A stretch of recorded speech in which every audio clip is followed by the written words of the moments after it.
upon a time, there was a young woman named Cinderella And that would be me. who lived in a faraway land.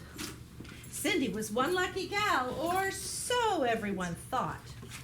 She lived in a nice house with her stepmother, Bertha, and two stepsisters, Hazelnut and Butternut. But our gal Cindy was no happy camper.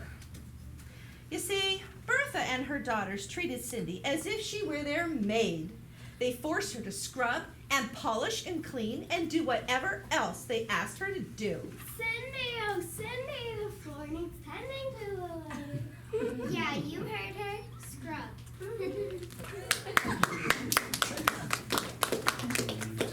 Despite this awful treatment, Cindy worked cheerfully because she had a secret wish. Did she say secret wish? That's right, a secret wish. More than anything, Cindy wanted to become a Yes. veterinarian. Cindy wants to become a vet. Cindy goes for all ding. Ever since she was a young child, she had enjoyed taking care of animals. And one day I will be a vet.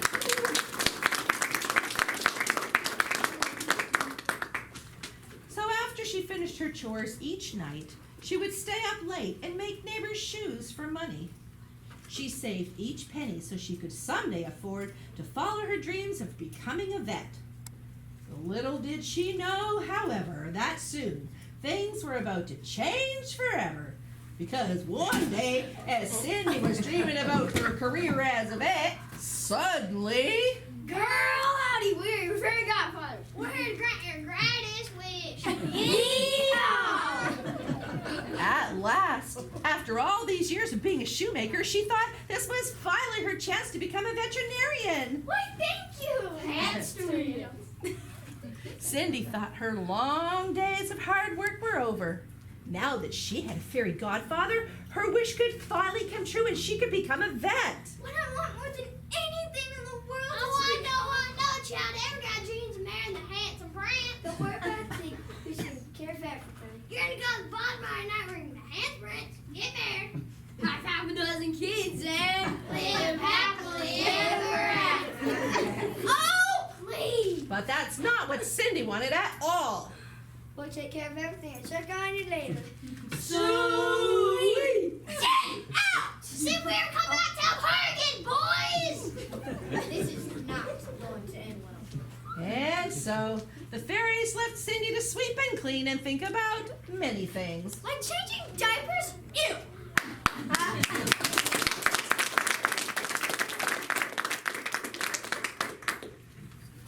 The next morning, there was a knock at the door. The princess courtier had arrived at the home of Cindy and her sisters. Hear ye, special announcement from the palace. The prince seeks to find his one true love at the ball tonight. See to all that your daughters are in attendance. Good day. Well, Bertha was very excited. One moment. In the presence of my daughters, and he will not need to look any further. Oh, girl! After spending the night in deep thought, Cindy came up with a great way to get out of going to the ball that night. I want to be a vet, not a princess. A wedding was not in her plans.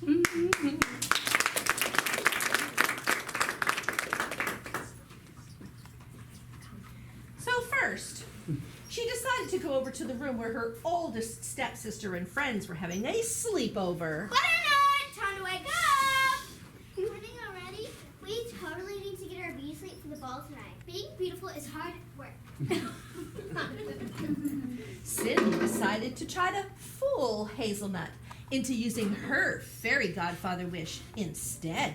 Say, Hazelnut, how would you like a fairy godfather to help you catch that handsome prince at the ball tonight? Me? You think I need a fairy godfather? Where the prince will take one look at this beautiful face and fall madly in love.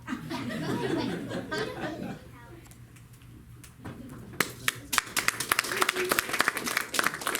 But Cindy wasn't about to give up that easily. She had a fairy godfather to get off her trail. Butternut! Yes? Cindy explained. So with your upcoming audition, you probably haven't had much time to think about the ball tonight, so you could probably use a fairy godfather for a little fashion updo. After all, the black and bling look is not quite right for a royal ball. Black and blink is the new ball. Get with the program, Cindy. Sheesh. We don't need any passionate fights. We're rocking our look. Feeling the vibe. We're all that Cindy and we're all that too. We don't need a prince as much as you. We're all that Cindy and a whole lot more. Yo, yo, yo, Cindy, now mop the floor.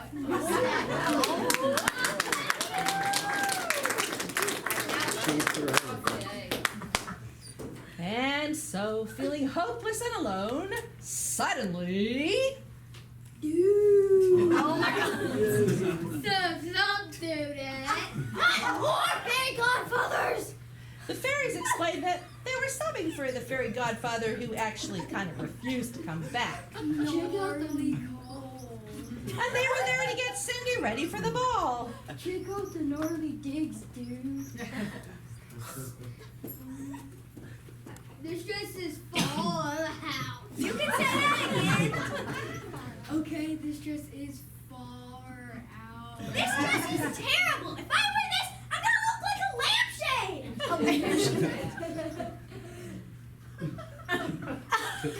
Lampshade, dude. Sweet. Gnarly dress, dude. To my mind. And after our gnarly boys had that to say, Cindy gave up and got into the sweet frilly lampshade. But she refused to wear the shoes, choosing instead a pair she made herself. If she had to go to the ball, she decided she may as well be comfortable. Have an awesome time. Whatever. That's gonna happen. Hush, dude. See if we ever come back to help her again. Get out! I'd rather Super Tsunami than come back here again.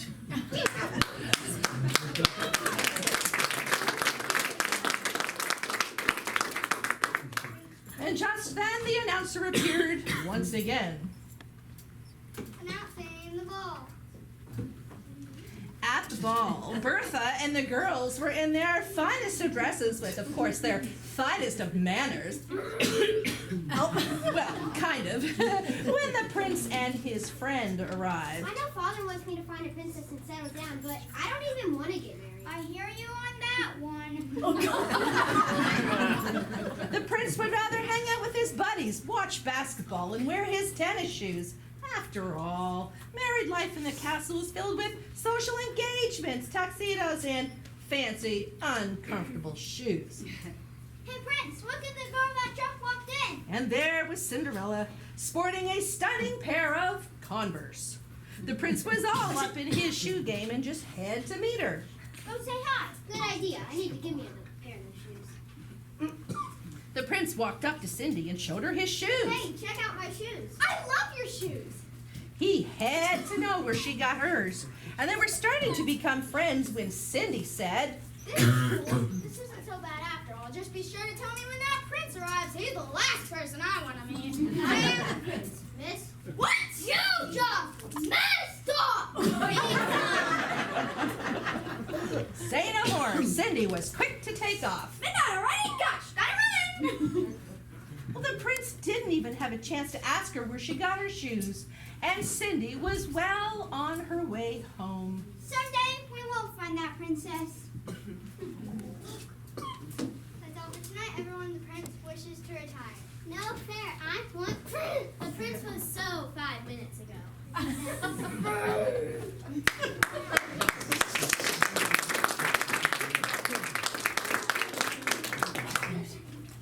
Several weeks passed after the ball, and Cindy's life was back to normal.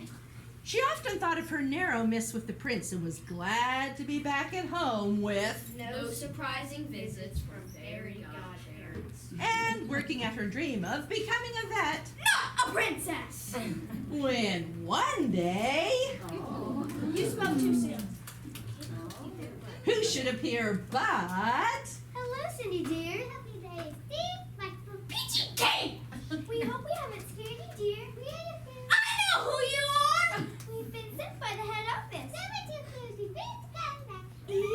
Oh, ladies, I never wanted to go to that ball. I don't like dressing up, and I won't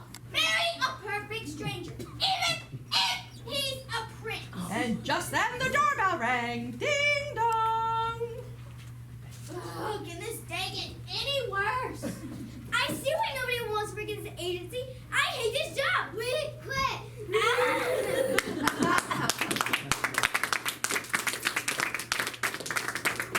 Cindy, the prank wishes to have a word. And the spies were thinking, It just gets any better. I think it was a setup. Get the popcorn. the prince asked why she ran off like that at the ball. Look, I appreciate the thought, but I really don't want to get married. Married? Oh gosh, me neither. Where you got your shoes? I've never seen a more comfortable pair of shoes. I've searched for years to find a decent pair of shoes. And the word is, you're quite the shoemaker. You have a pair. Please name the price. $10,000, Cindy. Vet school, here she comes. A week later, Cindy delivered a brand new pair of shoes to the prince. And after seeing them, the king and queen decided they wanted a pair too. And within a month, Cindy had enough money to leave home and go to that school where she passed with flying colors. Yay, go Cindy! As for her fairies, her first fairy godfathers never returned to the agency. Instead, they joined the local tooth fairy union and have been happily collecting teeth ever since. Brush your teeth squeaky clean. The second fairy godfathers were called upon to find Hazelnut and Prince after all. I told you needed a fairy godfather. Well, it kind of turned out to be a two-fairy job, and the third poor little fairy godmothers were called in from retirement to help. Butternut eventually found husbands for her and her sister who cooked and cleaned for them while they sat around all day looking through magazines and watching Dr. Phil. Oh, and as they say, Everyone lived happily ever after.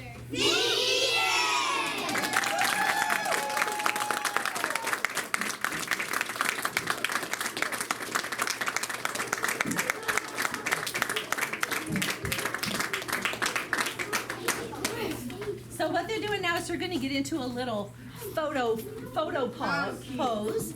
So Miss Berry, if you can grab a picture of them. You don't have a camera. Okay, I have a camera. All right, so we're going to get